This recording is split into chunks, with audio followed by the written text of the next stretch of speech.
Okay, Rabbi, we ready to start? It's Rabbi Leibtag, of course, speaks every Sunday morning at 11:15, but so we've scheduled it in at this time slot. And why the repetition? Why over and over again?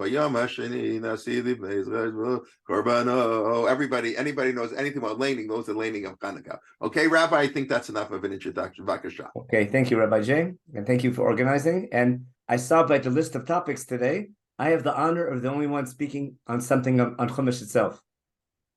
And the real reason why the holiday is called Chanuka. The original founder or Tanakh Study Center. What could be better? Okay.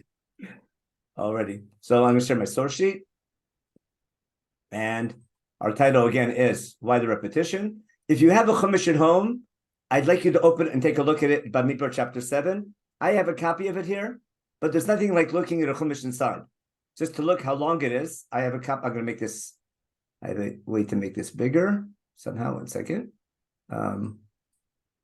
Make it way bigger. Here we go. So here's in my Chumash, Bamidbar chapter 7. We have the introduction, which we'll read soon, on the day that Moshe finished putting up the Mishkan.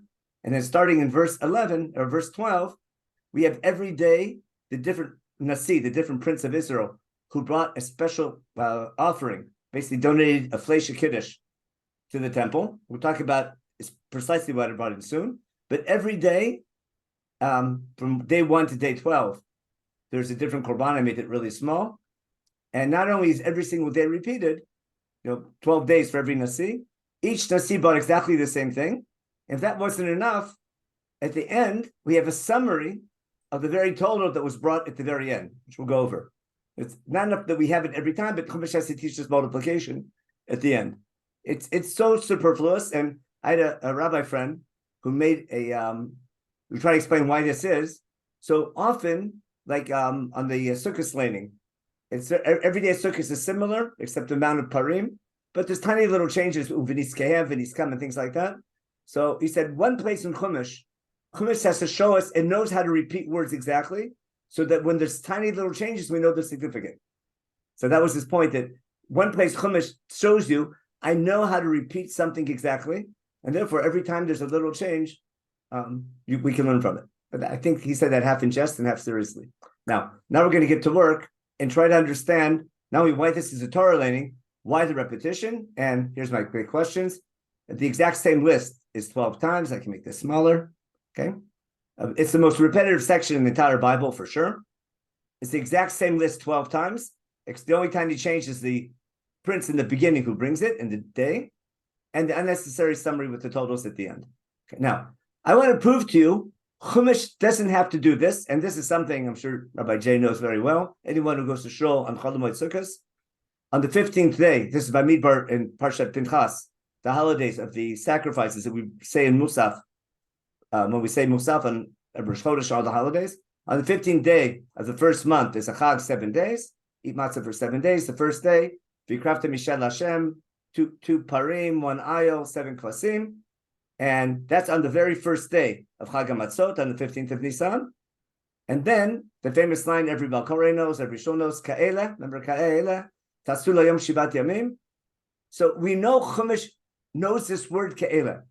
And if I wanted to say we did the same thing every day, Chumash could have said Ka'ela, every Nasi brought Ka'ela. We could have brought the first day, and we could have said afterwards Ka'ela, maybe with the same Gershaim, Tasu Layom Shivat Yamim. But for some reason, Chumash is super repetitive, and we all learned growing up, Chumash doesn't waste words, but boy is it wordy. And when Chumash is wordy, that's not wasting words. There must be some reason why Chumash is being so repetitive. Now, to understand what we're reading on Chanuka, I'll take a break now and go back, just a quick history. Everyone's been talking about historical events, for Chanuka. So I'll begin with the, historical event of Chanuka, the very first Chanuka, called Chanukat HaMizbeach. In Sefer Maccabim, I think 2 people already mentioned in earlier classes that the original Chanukah in Sefer Maccabim is Chanukat HaMizbeach. They rededicated the altar that was desecrated by the Hellenists 3 years earlier, was rededicated on the same day on Chanukah. And Yehuda's original decree to celebrate the holiday, or instituting the holiday, was Chanukat HaMizbeach for 8 days. Just like the original Mizbeach was Chanuka, just like the original Mishkan was an 8-day celebration, Yom HaShmini was big. But all that happened on the first day of Nisan, in the second year. Remember, we left Egypt on the 15th of Nisan, all the events. We got the Torah in the third month. We sin with the golden calf. Moshe davens for 40 days.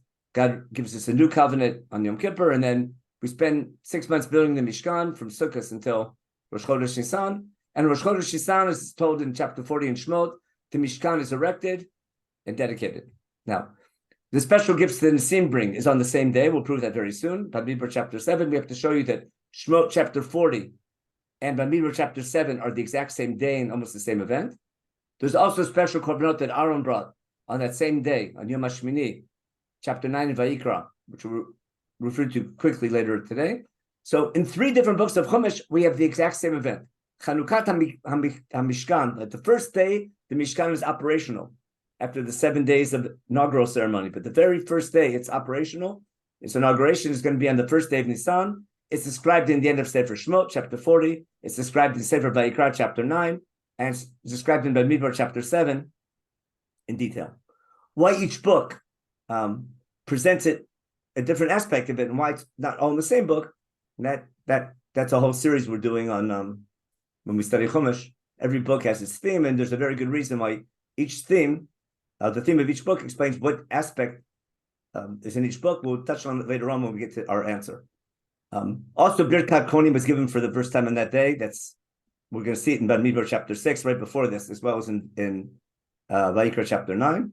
Now that Avihu died on that day, we might have time to talk about that. And we end the lighting of Hanukkah also when chapter 7 is over in chapter 8.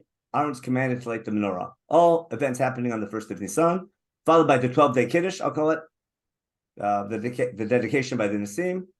Right after that's over, it's Erev Pesach. We make the first Passover, and then people complain we have to wait for another month for the second Passover. In the meantime, we redo the census on the 1st of Iyar. And finally, on the 20th of Iyar, the cloud goes up and we begin our travel from Mount Sinai to the land of Israel, and then things go wrong. That's a class in Sefer Bamidbar. But basically, those are the events. We have to explain now why all this detail in chapter 7 in Sefer Bamidbar. Now, why so many events? Well, the answer is really simple. This is the day when God's presence returned. The Shekhinah returning, that's a big deal, isn't it? If I want to take Chanuka, if the temple was desecrated by the Greeks 3 years earlier, and there was no there were no sacrifices and no Jewish presence in the Mikdash, it was run by the Greeks for some 3 years, and then the Shekhinah returns, figuratively speaking, when the Chashmonaim take over the Mikdash and rededicate it. So in many ways, Chanuka being rededicating the temple is very similar to the original dedication ceremony, which was also the Shekhinah returning after it went away. Why did the Shekhinah leave? Remember from Sefer Shemot and Parsha Kitisa, after the sin of the golden calf, God said, first God told Moshe Rabbeinu, let me get rid of them and make you a nation. Moshe prays and says, don't destroy them. It'll be a desecration of God's name. But what the nations say? And then, so God agrees, okay, I won't kill them, but I can't dwell with them because they don't deserve it. Moshe negotiates a new covenant where God's going to be more forgiving. But the Shekhinah leaves the Jewish people after the sin of the golden calf. Moshe has to take his tent to move it outside the camp. The Shekhinah is only with Moshe outside the camp. That's clear in Shemot chapter 33 and verse 7. You can check it later on. But the Shekhinah is gone. It's not with the nation.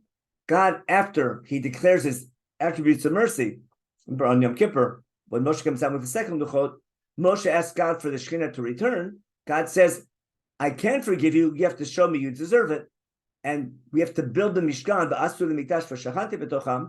Remember Parshat Truma? We have to build the Mishkan, and then God's Shekhinah can return. And they spent 6 months building the Mishkan, and finally on Rosh Chodesh Nisan, the Shekhinah is going to return, as we'll see in each of the books. Just a slight little point, you can look in the Ramban, in Parshat Balotcha, there's a Midrash Chachamim, there's a Midrash in Chazal that really they finished all the building of the Mishkan. Everything is ready to put together on the 25th of Kislev that year, and that should have been the day of the dedication, but God decided to wait for Rosh Chodesh Nisan for some technical reason, and the day of Chanuka felt really bad, and God told Aaron, or God told that day, don't worry, one day you'll get your honor back, and by Sheni. But that's a beautiful Midrash. I think Ramban brings it down in, actually the Marsha brings it down in the Gemara in Shabbat about Nerot Chanuka. Now, let's get back to our topic.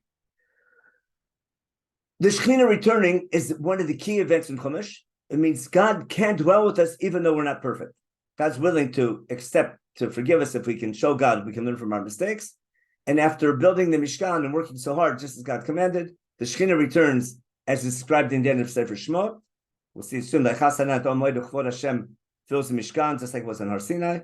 On Yomash in Sefer Vayikra in chapter 9, God tells Moshe, bring these korbanot. Kvod Hashem will return. That's Yom HaShmini.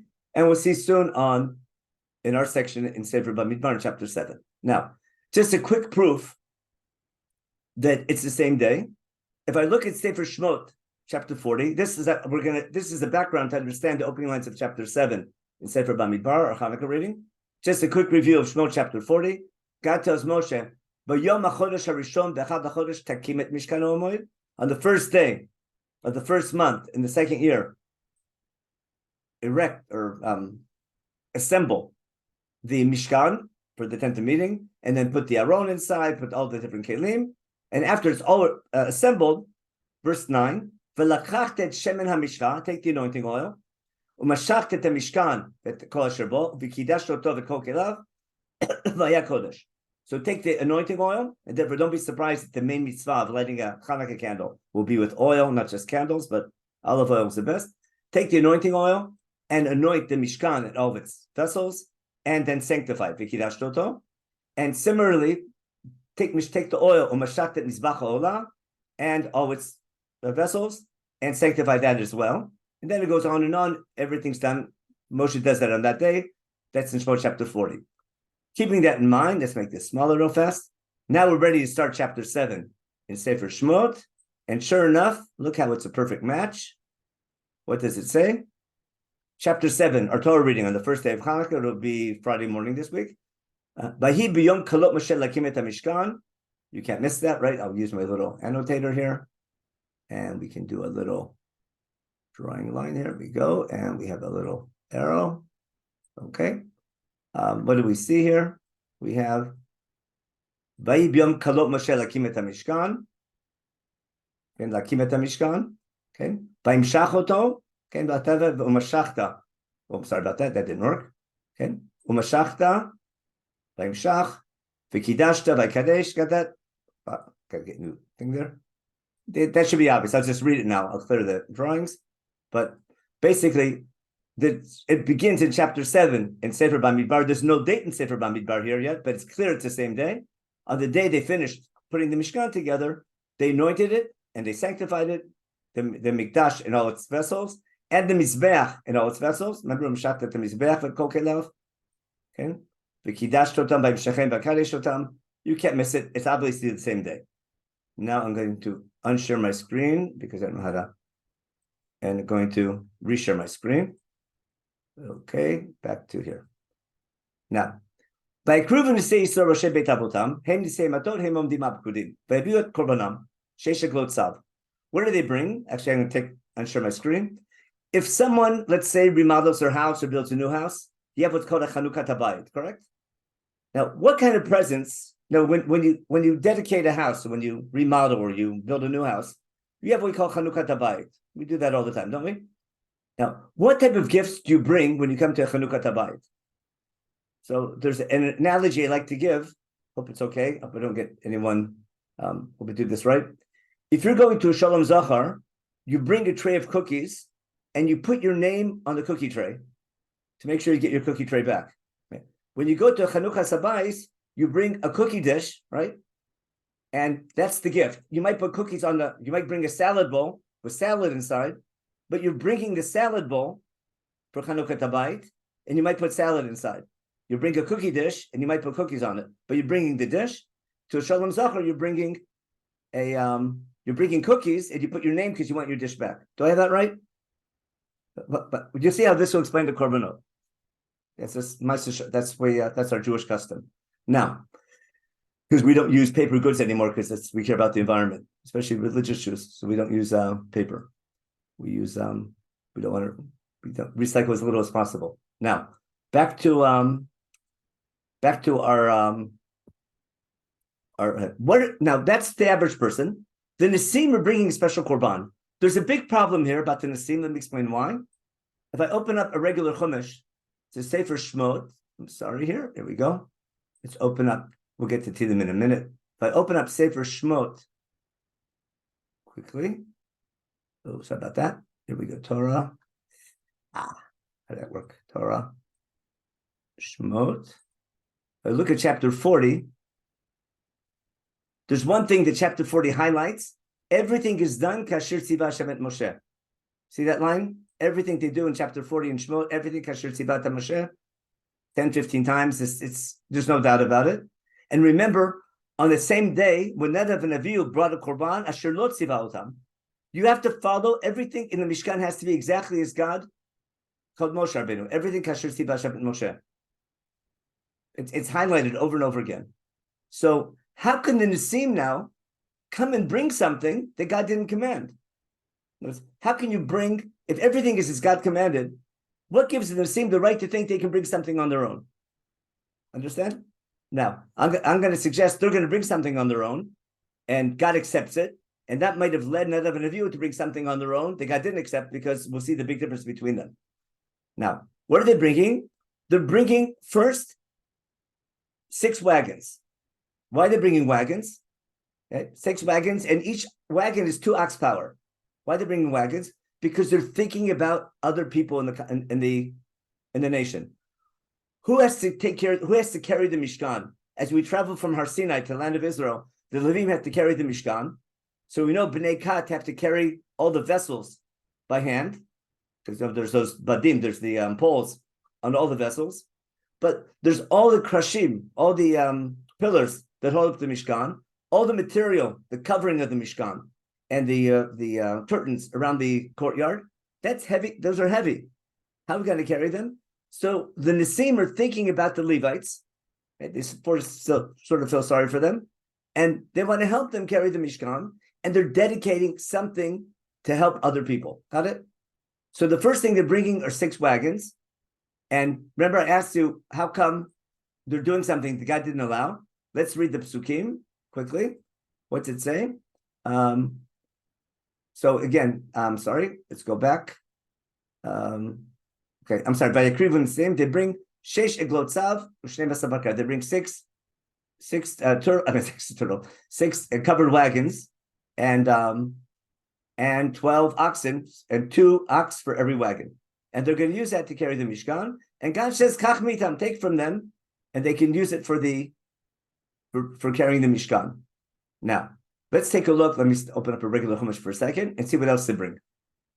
There's 2 things they bring. Again, they're not bringing oxen for sacrifices. They're bringing oxen to carry or to move the wagons. If I go back to my Chumash real fast and open up, I have a Sefer open. We want Numbers chapter 7. Here we go. That's what I wanted. Let's go that up here, and let's move that. Now, Vayomer Hashem and Moshe, kach mitam. God tells Moshe, you know what? It's okay to take that, and we can use it for the work of the Avodat Moed and give it to the Levites. That's simple. And Moshe divides it up properly. We don't have time to agree the division, but he does it logically. Now, in addition to that, in addition to the wagons, the Nisim, the leaders, also care about the people. And they're going to dedicate a public kiddush. Why? We're going to dedicate the altar. Altar, Mizbeach, is something you bring your zebach, you kill animals and cook them and eat them, on the day that it was anointed. Okay? And the Nisim bring their korban in front of the Mizbeach. And what's interesting, on the very first day, all the Nisim bring the same thing. We'll see in a minute. What does God tell Moshe? Instead of everyone bringing all the same thing on the same day, so many korbanot, the first thing, everyone, all the Nisim, all the princes came together on the first day and brought their sacrifices and brought their presents. Okay? And God says, instead of doing it all on the same day, let's dedicate 1 day for every Nasi.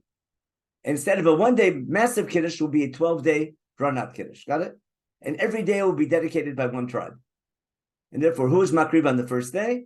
Nachshon ben Yehuda from tribe of Yehuda. If you look carefully, the way that they present it is by the order that the campus tribe is set up. If you remember Sefer Bamidbar, we have 4 groups of 3 tribes each. Yehuda leads the way with Yisachar and Zvulun, and then Ruvain goes with Shimon and Gad. And then Ephraim comes with Menashe and Binyamin, and then Gad is in the final camp together with Naphtali and Asher. So they go in that order. And what did each one bring? First, they bring for the Kohanim, they bring bowls, silver dishes with with not cookies inside, with fine flour inside. They bring spoons with Torah inside. We talked about like the example we brought before. They bring different vessels and different basins and dishes and cups, etc. Filled either fine flour or with Torah based on their needs. And in addition to that, they bring an oil offering, a burnt offering, one par, one cow, and one ram, and then sin offering, sirizim lechatat. We'll talk about that soon, by the sirizim lechatat. And the zebach shamim, that's the big cookout that everyone eats. That's all the meat. The 2 cows, bakar shem, elim chamisha, 5 of this animal, 5 of that animal, 5 lambs, 5 rams. And they'll bring the exact same thing on the second day, the third day, etc. Now, remember, it was all brought on the first day. What I want to point out, and that's our topic I want to get across now. And Jay, how much time do I have left? I lost track of when I started. I have 7 minutes, 8 minutes? No, less than 7 minutes. Oh, okay. So I'll talk even faster. Sorry. What's important is they all bring the exact same thing. And they're also bringing the exact same thing. They're not trying to outdo each other. It's not bar mitzvahs, weddings. Everyone's doing the exact same thing. We're not trying to outdo each other. And the Nisim are thinking about everyone else except themselves. They're thinking about the Levim. They're thinking about the Kohanim. They're thinking about the people. And God says, this is such a nice show of Achdut. That's the most important thing. Now, why do we have the summary at the end? Now we go back to our source sheet. Why the summary at the end? Because the summary at the end is taking us back to the first day. On the very first day, let's look at the end. Zot Chanukat HaMizbech b'yom himashach. On the day it was dedicated, they brought all these things. That's why we told them. This is all brought on the first day. And here comes the last line. Remember, Zot Chanukat HaMizbech, after it was anointed with the oil. On that very first day, they bring everything together. And God says, one a day. I'm back to Rosh Chodesh Nisan. I'm back to the event of the princes bringing all these korbanot. And then we have this detail, which if it wasn't here, you would notice it's missing. What are we told in Pasuk Peitet? There's Pasuk Peichet could easily end the parsha right here. Verse 89, when Moshe would go to the tent of meeting to speak to God, he would hear God's voice speaking to him from on top of the Kaporet, on top of the Aron Haidut, and God would speak to Moshe. First of all, we know this already. Okay? We know this already from Vayikra chapter verse. God spoke already to Moshe Rabbeinu in Vayikra chapter 1. And we've already explained in Shemot chapter 25 with the Mishkan.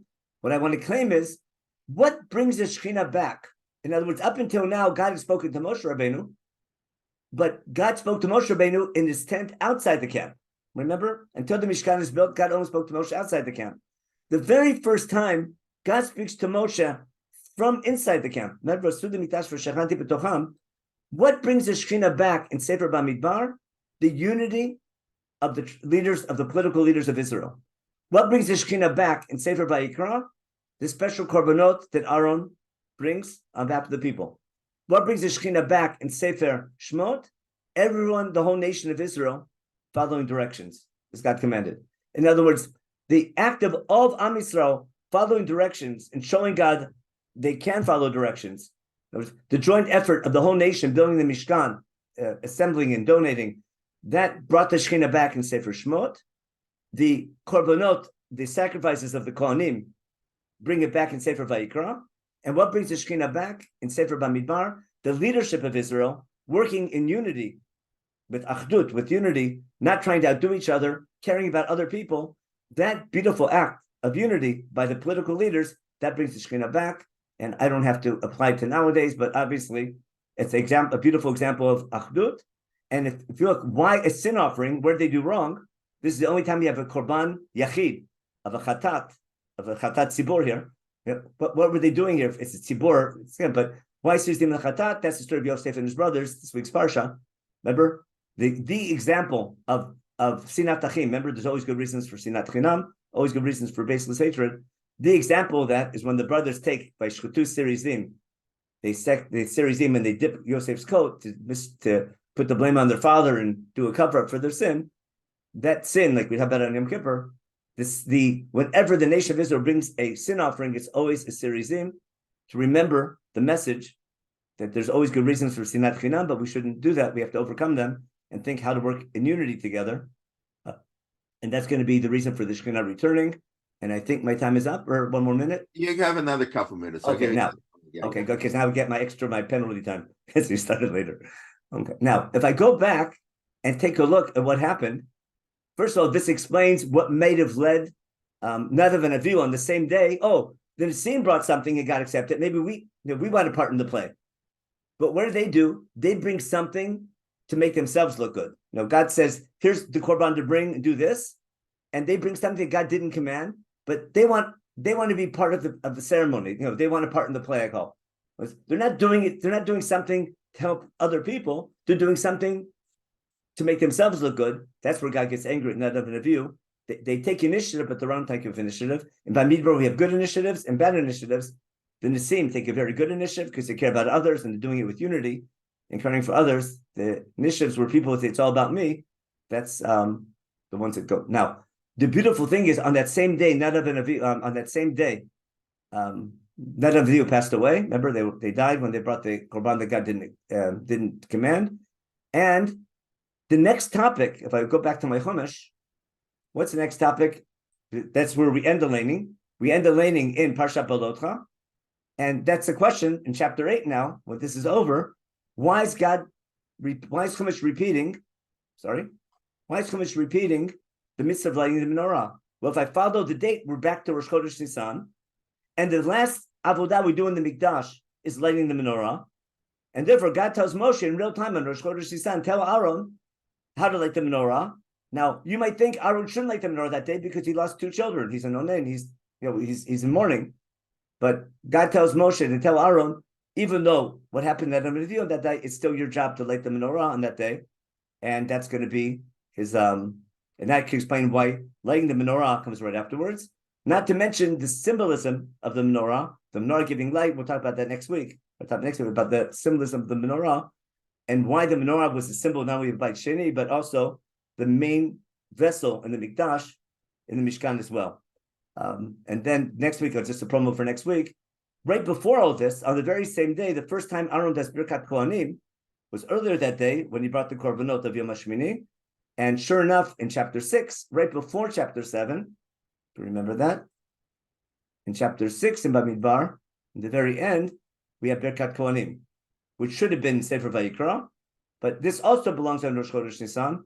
Why it's juxtaposed, we'll see later on, because we're talking about leadership of Kohanim in relating to the nation. Their job is to teach Torah, we'll see. That'd be Birkat Kohanim. And what I'm going to end with, one more Chanuka song. I had to bring this in, because we're talking about Chanuka songs, which will explain a lot of things going on today. Chanuka songs where they steal Jewish sources and change them. Modern day secular Israelis who are doing a great job, by the way, better than a lot of the religious, without taking sides. But one famous Hanukkah song, which you all know, is 106. Remember, there's a commandment. Hodu Lashem kitov kilam chazdo. See the song? We sing Yisrael, right? Hey b'chol gori from Eivor. In Tehillim, who is worthy of singing God's praises? Right? Because we're commanded to praise God when He saves us. We have to talk about God all the time. That was check Tehillim 105. We're commanded, but who's worthy of singing God's praises? Who's worthy of saying all His praise? Only a nation, Shomrei Mishpat, V'oseh Tzedakah B'cholet. We might be obligated to sing God's praises, but to say Hallel on Chanukkah and to pray to God help us, it's not just praying. Praying has to be transformative, and we have to remember we have to be a nation with achdut, working together, not outdoing each other, but working together, not playing the Sinat Chinam game, but also a nation doing Mishpat and Tzedakah, and making sure that's what we're known for as a nation. And that makes us worthy of being able to praise God and enables God to help us in our battles against our enemies. Okay, Yeshko, that of course brings us back to Avram Avinu. That's Tzedakah Mishpat.